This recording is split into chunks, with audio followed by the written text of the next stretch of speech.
Assalomu alaykum, hurmatli obunachilar. Bugun sizlarga o'ta ideal holatdagi S24 telefonni olib kelib qo'ydik. A+ holatda 8256 yevro.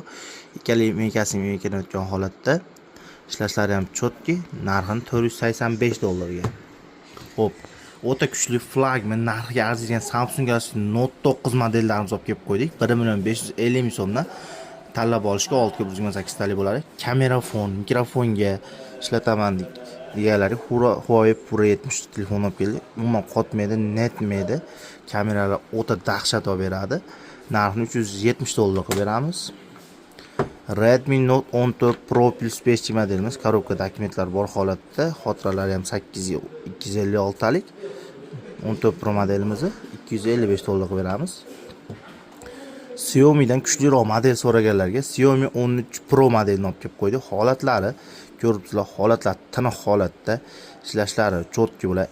Ekran, korobka dokumentlari bor. 8256 talik bo'ladi. Narxi 345 dollar qilib beramiz.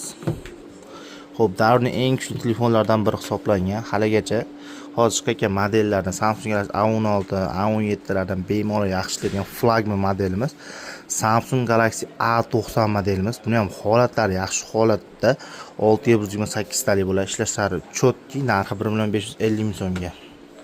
Xo'p, ancha kamayib qolgan telefonlarimizdan, chunki o'ta kuchli protsessorga ega telefonimiz.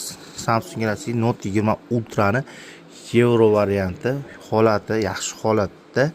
Xo'p, bilsanglar 21 Ultra ancha yaxshi ishlaydi bu telefonimiz. Ikkovi ham imeykani o'tgan. Samsung Galaxy Note 20 Ultra yevroimiz, 8256 talik varianti.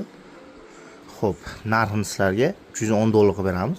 Kimga qiziqsa aloqa chiqarasizlar, xohlagan modelda telefonlardan mavjud.